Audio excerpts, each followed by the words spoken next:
дар байни шифокорон будан барои шахсан ман мояи ифтихор аст, мояи сарбаландӣ аст. 22 декабри соли 2010 маркази ташхисии табобатии Наргиз таъсис ёфтааст. рӯзи гузашта марказ ташкилёбии худро таҷлил намуданд.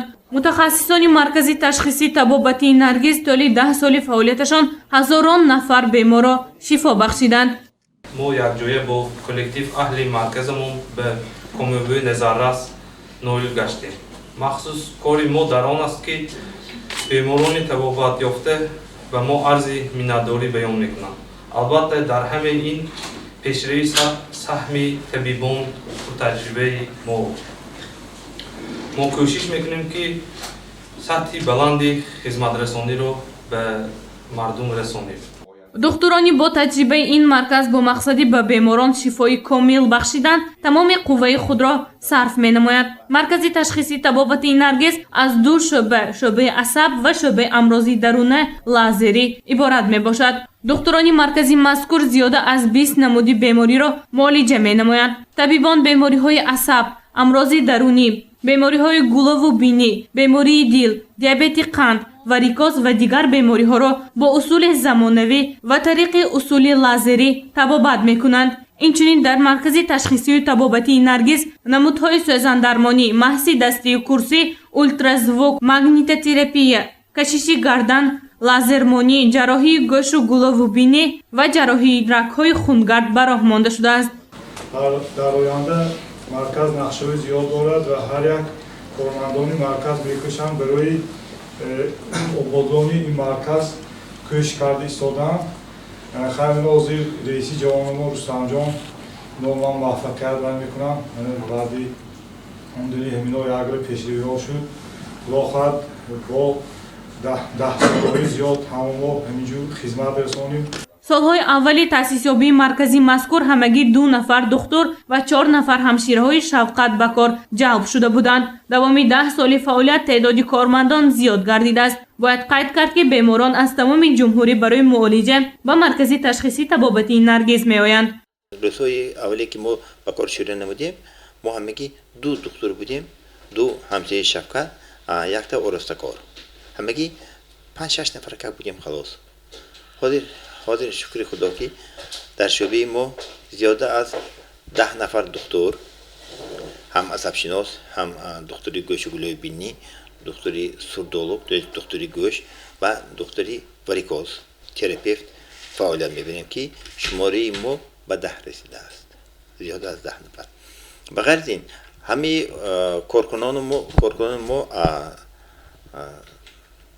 4 нафаре ки мо пешкор мекардем ба зиёда аз 30 нафар расидааст. вақте ки мо корро ба шурӯъ кардем, ҳамаи ҳам таҷҳизотое ки дар беморхона буд истифода мебурдем. ҳозир бошад ин таҷҳизотҳо дар мо худомо дастрас кардагӣ худомо ба ҳаст. ва мо нақшаи кори мо ҳамиқе буд ки асосан духтурои профили терапевтӣ, то есть амроз дарунӣ ва асаб корбарӣ кунем. ҳозир бошад мо ҳами ҷарроҳӣ варикозӣ, ҷарроҳӣ гӯшу гулӯи бинӣ ба роҳ мондагем. дар оянда нақша дорем ки сафи коркунони зиёд карда бо намуди дигари ташхисоту табобата ба роҳ монем. дар маркази ташхисии табобатии Наргиз таҷҳизотҳои тиббии замонавӣ ва тариқи лазерӣ табобаткунанда амал мекунад. мутахассисони марказ кӯшиш мекунанд то шогирдонро низ тарбия кунанд. беморони маркази ташхисии табобатии Наргиз низ аз талаботу хизматрасонии ин дармонгоҳ қонеъ мебошанд. назокат пилот ва нафақахор буда толи 10 рӯз аст ки дар ин марказ табобат гирифта истодааст. ман ҳозир бисёр худомоя нақшис кардосим. ҳамин табобати касал ман ҳамин хел ҳисоб мекунам ки якум аз сухан. ҳамашон дар онда суханои нағз мезананд, табобатҳои нағз гирифтосим. ман имрӯз аз сабаби ҳамин пандемия бисёр асабам коҳиш ёфтагӣ буд. ман имрӯз худама пештара бо ин ҳис кардостем. доям ман ба чизеш маъқул шуд ки масалан кадом дардатон бошад агар кадомиша гӯед агар албатта инҳо ҳамон специалистҳои ҷиғ зада ҳамуҳова нишон дода.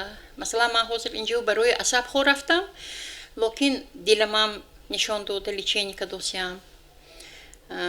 Масалан, ваема چه میگه دادم باهایی عضوهایی درونی مام لیچینیکا دوسیام کدام سپیسیالیست در کار باشد اگر جیغ زده همشونه آورده نشان داده کنسولتاسی گفته لیچینیش همینجا دوام داده حساب کنید که من عصب کدی اونده دیگر همه کسالامم لیچینیکا دبرفتم من بسیار روزی бахшида ба 10 солагии маркази ташхиси табобати наргиз чорабинӣ идона доир гардида зимни баргузории он кормандон барои фаъолияти босамари худ бо ифтихорномаҳо сарфароз гардонида шуданд.